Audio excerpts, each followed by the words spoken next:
Los Alamos, New Mexico. Omega Site Assembly Room, 21st of August 1945. 22:35 hours. Perimeter ion chambers had recorded nothing unusual all evening. Steady background readings near 0.1 microsieverts per hour, exactly as expected for routine critical assembly work. But at 22:35, according to Los Alamos internal chronology, one monitor surged into the hundreds of millisieverts per hour.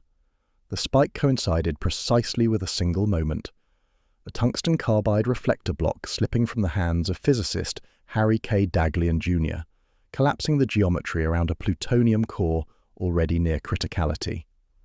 Dose reconstruction would later estimate Daghlian's whole-body exposure at 8 to 10 Gray, a fatal level documented in mid-century radiation medicine. Investigators classified it as an accidental supercritical burst, one of the first formally recorded in United States nuclear history. 9 months later, the same core, operated by hand, produced another lethal excursion. This is the documented story of the core that killed twice. A health physics technician completes a calibration sheet at Los Alamos Laboratory on July 18, 1945. The portable ion chamber is placed against a sealed radium-226 test source. The measured response matches the expected output documented in the calibration log. The device is cleared for use in critical assembly operations at Omega Site Technical Area. By mid-1945, Los Alamos had transitioned from the intense pressure of wartime weapon development to a new phase. Manhattan Engineer District files and memoranda from Group T1 and T5 document the laboratory's evolving mission: quantitative reactivity measurements for plutonium assemblies. These measurements were essential for transitioning from single-use wartime devices to repeatable stockpile designs. The work required critical assemblies, experiments that brought fissile material close to the threshold of a self-sustaining chain reaction. The equipment was straightforward: a 6.2 kilogram delta-phase plutonium core, nickel-clad for handling, tungsten-carbide reflector bricks, beryllium hemispherical shells, ion chambers, neutron counters, and film badges. Internal guidance from mid-1945 described manual movement of reflectors as a standard experimental practice. The method relied on an operator's ability to recognize increasing count rates and withdraw material before criticality. There was no formal criticality safety system, no mandatory distance, no engineered stops, no shielding beyond concrete walls. Paperwork from the period shows a striking contrast. Theoretical memoranda recognize the nonlinear rise in reactivity with reflector proximity, but practical procedure relied on human judgment, not mechanical or administrative barriers. Personnel records identify the key figures: Harry K. Daghlian Jr., assigned to reflector assembly tasks; Raymer Schreiber, senior physicist who would later serve as witness in accident inquiries; Louis Slotin, involved in assembly experiments and Trinity device preparation; health physics monitors, responsible for dosimetry surveys and film processing. Reflector blocks, each approximately 4.5 kilograms, were stacked around the core to measure incremental neutron multiplication. Boron trifluoride proportional counters captured neutron flux. Ion chambers measured gamma dose rate. Reports show that in controlled geometry, small increases in reflection could cause orders of magnitude jumps in neutron flux. A fact well understood in theory, but inconsistently translated into operational procedure. A T-Division memorandum from summer 1945 notes, "Insertion is to be performed manually by an experienced experimenter." No mechanical safeguards were specified. The reliance on operator skill, coupled with a core highly sensitive to reflection, created a narrow margin for error. By early August, neutron counter traces from earlier reflector tests already showed unexpectedly steep reactivity increases at certain geometries, data the laboratory had not yet translated into revised procedures. A classified meeting summary dated September 5, 1945, lies on a desk at Los Alamos Laboratory. The first agenda item reads, "Reactivity Characterization for Post-War Implosion Program." Attendees include Schreiber and multiple Weapons Physics Division personnel. After the Trinity test in July, the laboratory shifted from wartime improvisation towards standardization. Yet the archival record reveals that critical assembly work remained largely unchanged in method. Manhattan District transition memos stressed rapid acquisition of reactivity data to support peacetime arsenal planning, pushing experimental throughput higher. The operational team continued its work. Daghlian performed late-night reflector experiments. Slotin conducted and taught hemispherical reflector assemblies. Schreiber documented and analyzed deviations in neutron behavior. Health physics staff reported film badge anomalies. Administrators requested faster measurement cycles. The technology remained the same: plane tables, manual bricks, mechanical clamps, minimal shielding. Ion chambers were fixed to walls. Neutron counters, boron trifluoride tubes, were placed at fixed radii. Film badge logs from late 1945 show elevated readings among personnel working frequently near the assembly room, still low in absolute dose but measurably above site baseline. Internal theoretical notes acknowledge the core as highly sensitive to reflector mass, yet procedural guidance continued emphasizing operator skill over engineered limits. Multiple memos show reliance on experienced judgment rather than quantified safety margins. Schreiber later testified that we did not at that time have formalized procedures for approach to criticality. This absence was not unique to Los Alamos. It reflected the state of the field. Institutional momentum, time pressure, and incomplete understanding of reflector-induced reactivity increases produced an environment where manual control persisted despite documented warning signs. By December, committee notes acknowledged the plutonium core's unusual responsiveness to reflective mass, yet no formal procedural updates were implemented before the next major experiment. A log entry, time-stamped 1900 hours on August 21, 1945, records initial reflector arrangement complete, background readings nominal. Ion chamber values match site baseline. Daghlian begins the incremental build at Omega site assembly room.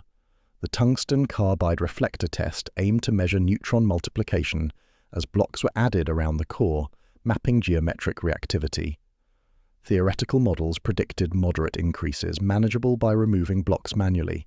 Daghlian works inside the room. A military guard is posted outside. Health physics monitoring occurs through fixed instruments. Square tungsten-carbide blocks form walls near the core. Each block's placement increases neutron reflection. Ion chamber readings rise steadily through the evening. This behavior matches earlier tests. But the slope, documented later, was steeper than anticipated. The configuration was near critical immediately before the block slipped, according to witness statements.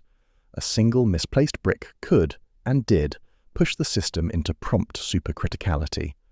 At 22:35, the accidental block drop altered reflector geometry by mere centimeters. Yet it produced a spike in neutron flux, equivalent to a short, intense burst of fission power. A fixed wall-mounted ion chamber prints a jagged trace across thermal paper. A sudden vertical spike interrupts an otherwise stable baseline. The timecode reads 22:35:54 on August 21, 1945. The Department of Energy report, a review of criticality accidents, reconstructs the moment. A tungsten-carbide brick slipped from Daghlian's hand and fell into position against the partly assembled reflector wall. The geometry produced a brief prompt supercritical excursion. Estimates put the total fission yield at 1 to 2 times 10 to the 16th power fissions, a burst lasting milliseconds. Instantly, neutron flux saturated the room. Daghlian reflexively attempted to disassemble the configuration, manually removing reflector blocks. This desperate action, documented in witness testimony and medical reports, significantly increased his absorbed dose. He remained close to the assembly for multiple seconds during the decay of residual neutron flux. The expectation had been clear. If reactivity approached dangerous levels, the operator would simply withdraw material fast enough to prevent a runaway reaction. The reality proved different. Neutron multiplication spiked far faster than anticipated, exceeding human reaction time and overwhelming the assumption that manual control was sufficient. Harry K. Daghlian Jr. received direct exposure. Private Robert J. Hemley, the guard stationed outside, received a small but measurable dose according to health physics records. Medical group physicians recorded initial symptoms. Instrumentation recorded the burst, though saturation limited detail. Fixed ion chambers saw dose rate peaks in the hundreds of millisieverts per hour range. Neutron counters saturated immediately. Film badges, Daghlians and the guards, registered very high exposure, though these readings required later dose reconstruction. Daghlian's estimated 8 to 10 gray whole body dose, approximately 800 to 1000 rad, comes from clinical observations over 25 days, blood cell count curves, and symptom progression consistent with documented acute radiation syndrome cases from reactor accident studies later in the century. The accident demonstrated in measurable, quantifiable terms that operator reflexes could not control a system capable of entering prompt criticality through a centimeter-scale change in reflector geometry. The first internal review concluded with a stark finding. The rise in reactivity from Daghlian's final block placement far exceeded theoretical predictions then in use. A laboratory physician signs a medical entry dated August 23, 1945. The notation reads, "Patient reports nausea, vomiting, erythema progressing on left hand." The handwriting is clinical, not yet connected to the historic implications. Daghlian was admitted to the Los Alamos hospital. Clinicians recorded hallmark indicators of severe acute radiation syndrome, rapid drop in lymphocyte count within 24 hours, onset of gastrointestinal symptoms, localized dose effects on the hand and forearm, daily blood counts and symptom logs, preserved in archival records, show a consistent progression toward marrow failure. Archival memoranda show immediate administrative action. Schreiber and colleagues prepared a timeline of instrument readings from Omega site. Health physics staff collected contaminated reflector blocks and surveyed the assembly room. The Weapons Physics Division initiated a preliminary review to determine whether procedures had been violated. The review found no procedural violation, because formal procedure did not yet exist in the modern sense. Film badges and ion chambers were expected to prevent personnel from unknowingly receiving high doses, but dosimeter saturation and the speed of the excursion rendered these tools ineffective for real-time protection. Schreiber later recalled, "We had not defined approach to criticality procedures at the time." This statement, cited in multiple accident reviews, underscores institutional youth rather than negligence. Dose reconstructions used ion chamber saturation points, positional, geometry, known neutron yields per fission, and tissue response models later validated during reactor accidents. These converged on the 8 to 10 gray estimate. Internal observers noted that other physicists had conducted similar experiments with little variation. Daghlian's accident was not an anomaly in procedure, but an anomaly in outcome. By early September, preliminary findings stated that manual reflector insertion presents unacceptable reactivity uncertainty. Yet manual methods were still in active use. A hand-drawn diagram labeled hemispherical reflector Slotin method lies on a lab bench at Pajarito Canyon in early 1946. The drawing shows 2 beryllium shells and a screwdriver inserted between them, acting as a makeshift spacer. By 1946, Slotin was regarded as one of the most experienced hands-on assembly experimentalists. He led demonstrations for visiting physicists and junior laboratory personnel.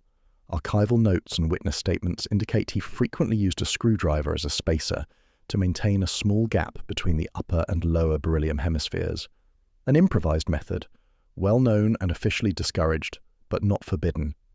The screwdriver gap was expected to provide a reliable, controllable margin, allowing Slotin to hover just below criticality for demonstration purposes. In reality, the gap provided by hand control was narrow, unstable, and sensitive to sub-centimeter shifts. As later analyses confirmed, the reactivity rise near closure of a beryllium reflector accelerates nonlinearly. Personnel records document the participants. Louis Slotin served as lead demonstrator. 7 observers, all documented, positioned at various distances around the assembly table. Schreiber was present during the accident and later instrumental in dose estimation. The system included the same 6.2 kilogram plutonium core used in Daghlian's accident, 2 beryllium hemispheres machined for uniform reflection, boron trifluoride counters placed at fixed angles, stationary ion chambers around the room. The screwdriver functioned as a single-point failure mode in a system with no engineered stops. A later Atomic Energy Commission report stated, At the time, no formal regulations governed the method of maintaining separation between reflector hemispheres. The cultural assumption was that Slotin's experience compensated for the lack of mechanical safeguards. This assumption shaped the events of May 21st, 1946. By early May, several observers privately noted that Slotin's method appeared too close for comfort, yet no formal complaint or procedural revision was filed before the demonstration that became the second fatality. A health physics technician positions a boron trifluoride neutron counter on a wooden stool at Pajarito site on May 21, 1946. The needle on its analog meter sits at baseline. A handwritten log reads, May 21st, pre-demo. Survey, background nominal. Archival reports in the Department of Energy's A Review of Criticality Accidents allow reconstruction minute by minute.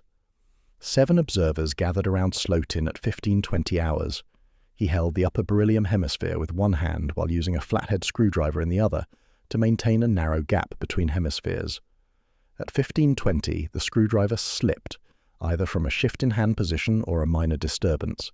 The upper hemisphere dropped a few millimeters, fully enclosing the plutonium core. The system went prompt critical instantly.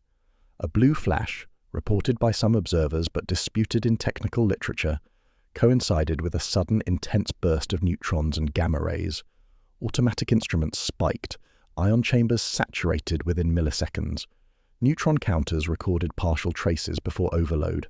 Slotin believed he could maintain a stable near-critical state by fine hand control. But the final millimeters of reflector closure increased reactivity orders of magnitude faster than anticipated, exceeding all human compensatory ability. Among the 7 present, archival records list Raymer Schreiber, standing nearest after Slotin. Alvin Graves, Herbert Lehr, Samuel Klein, and others, each positioned at known distances. Their reconstructed doses ranged from 1.0 to 3.5 Gray for those closest, down to sub-0.1 Gray for farthest observers. Slotin received an estimated 10 Gray, approximately 1,000 rad whole-body dose, almost identical to Daghlian's fatal exposure. The excursion produced approximately 3 times 10 to the 16th power fissions, according to post-accident reconstruction. The neutron-to-gamma ratio was similar to Daghlian's but slightly higher due to reflector geometry. Exposed observers' doses were determined from location measurements and film badge readings, supported by blood lymphocyte depletion curves. Witness accounts describe Slotin instantly lifting the hemisphere away, an act credited with reducing the exposures of everyone else. However, this action ensured his own fatal dose. Health physics staff performed immediate surveys. The room remained radiologically contaminated via induced gamma emitters in the reflector and peripheral materials but showed no long-term activation hazards. Slotin developed classic acute radiation syndrome patterns, rapid lymphocyte depletion, early fatigue, nausea, and progressive marrow failure. Clinical notes from Los Alamos physicians match mid-century comparative acute radiation syndrome case literature. The accident demonstrated conclusively that hand-controlled critical assemblies could not guarantee safety, even under experienced personnel. A post-event memo concluded, the screwdriver, used as a spacer, constituted the sole control mechanism. This line would become the catalyst for sweeping procedural change. A stamped file arrives at Atomic Energy Commission headquarters within days of the accident. The cover reads, Subject, Critical Incident, 21st May 1946, Preliminary Findings. The cover page lists 7 exposed individuals and 1 deceased. Within days, multiple committees were established. A Los Alamos internal review panel, a newly involved Atomic Energy Commission oversight group, the AEC was forming in this transitional period. Health physics documentation teams. The reviews drew on instrument traces, geometry reconstructions of the assembly, detailed positional mapping of all observers, and medical records. Earlier lessons from Daghlian's accident had been expected to prevent recurrence, but investigators found that no formal procedural changes had been enacted since August 1945. Slotin himself had continued teaching the same demonstration method, including the screwdriver technique. Review panels determined critical findings. The reactivity slope near full beryllium closure was underestimated. Hand spacing could vary by less than 1 millimeter, shifting the system from subcritical to prompt critical. No engineered stops or mechanical barriers existed. The weapon physics imperative, continued measurement of reactivity factors, had overridden concerns about operational consistency. A Los Alamos review paper wrote, "Hands-on assembly cannot provide the safety margins required for high-reactivity plutonium systems." Schreiber stated in testimony, "It was clear from the event that our practices were inadequate and that procedural controls must replace experience." All manual critical operations were suspended immediately. Remote operation requirements were drafted. Shielded assembly rooms were proposed. A program to standardize spacing tools, neutron monitoring, and interlock systems began. By late 1946, Los Alamos had initiated construction of controlled geometry assembly facilities that would later evolve into the systems used at Technical Area 18. 2 fatal excursions within 9 months, involving the same core and nearly identical root causes, forced the laboratory to acknowledge that human judgment alone could not ensure criticality safety. An internal memo dated December 1946 reads, "No further experiments of this type shall be conducted until apparatus allows for complete operator removal from the assembly area." This line marks the transition to climax, the scientific, engineering, and regulatory transformation. A chalkboard displays a simplified chain reaction diagram at Los Alamos Laboratory in June 1946. A physicist circles a term, prompt neutron lifetime approximately 10 to the negative 8th seconds. The notation highlights the speed at which the excursion occurred. After 2 fatal accidents, the laboratory initiated systematic examinations of fission dynamics. These analyses are preserved in internal Los Alamos progress reports and were later incorporated into the Department of Energy's A Review of Criticality Accidents. Engineers and physicists sought to understand why the excursions were so sudden, why human response times were irrelevant, and why both accidents terminated naturally despite reaching prompt criticality. Operators had assumed that even near-critical experiments remained slow enough for manual correction. Post-analysis revealed that prompt neutron populations grow exponentially within microseconds once criticality is exceeded. Even slight reflector closure, a few millimeters, changed the reactivity margin enough to push the system into the prompt critical regime. Key parameters documented the physics. Plutonium-239 prompt neutron lifetime, approximately 10 to the negative 8th seconds. Reactivity insertion from reflector closure increased multiplication factor K above unity. Total fission energies corresponded to 10 to the 16th power fissions in each excursion. Temperature and expansion of the core provided the negative feedback mechanism that stopped the burst.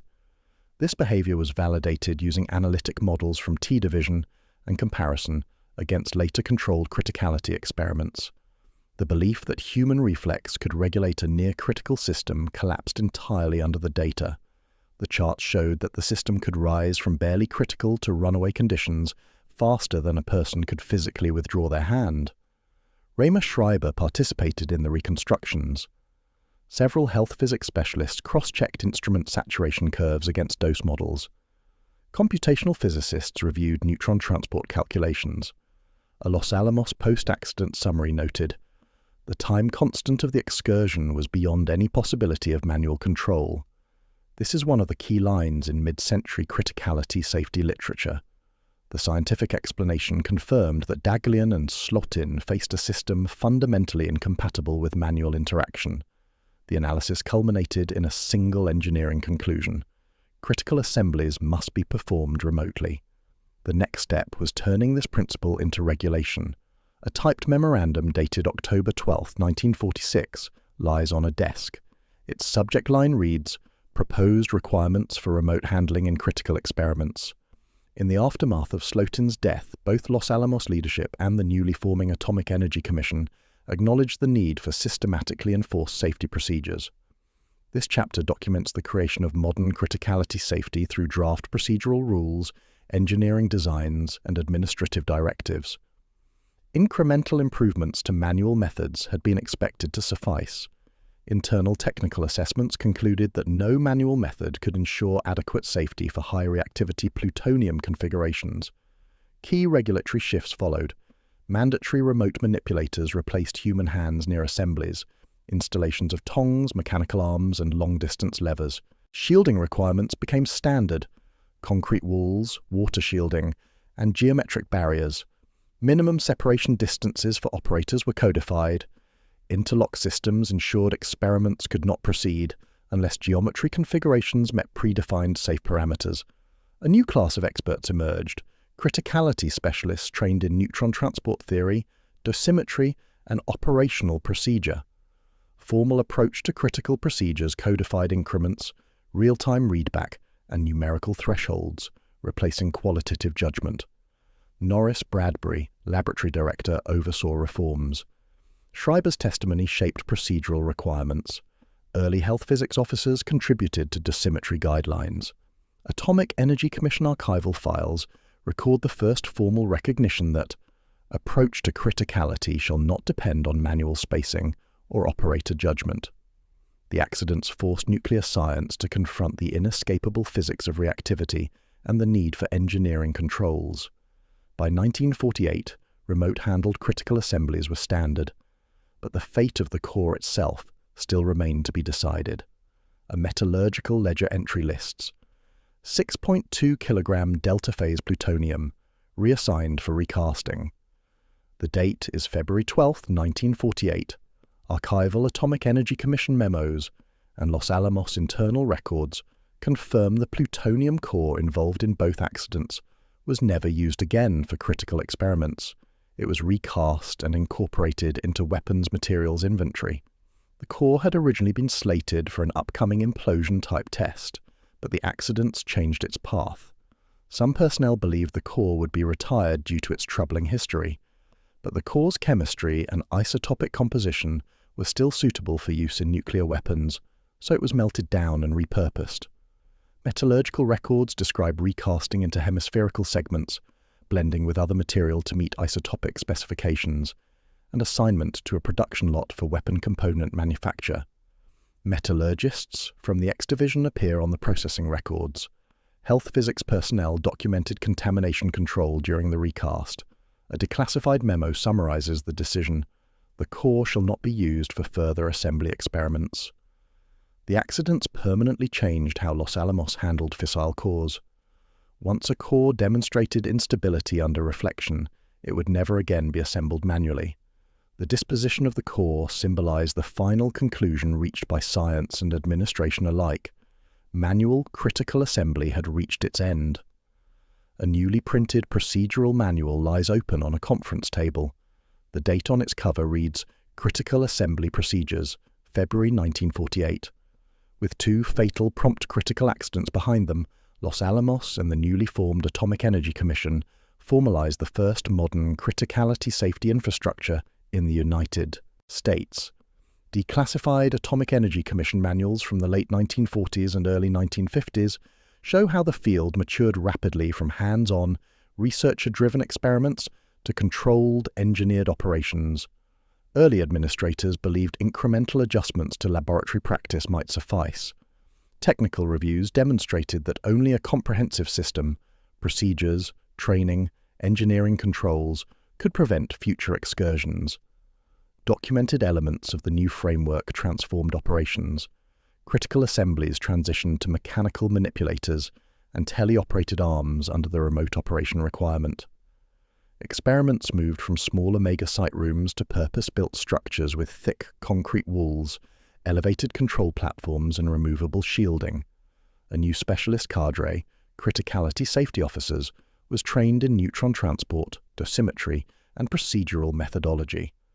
Standardized approach to critical protocols required all assemblies to follow quantifiable increments with formal approval checklists and real-time instrumentation. An incident reporting system ensured accidents, near misses, and anomalous readings were systematically documented. These standards later served as templates for national and international criticality safety guidelines.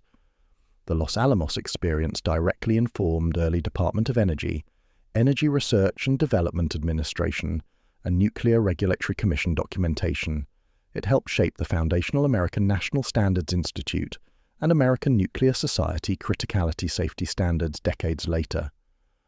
The deaths of Daghlian and Slotin proved that manual assembly techniques were fundamentally incompatible with the physics of plutonium systems. Their accidents catalyzed a permanent shift toward a safety culture rooted in engineering controls rather than personal expertise. By the mid-1950s, Los Alamos had not recorded a single additional hands-on supercriticality accident, evidence that the procedural and engineering reforms had taken hold.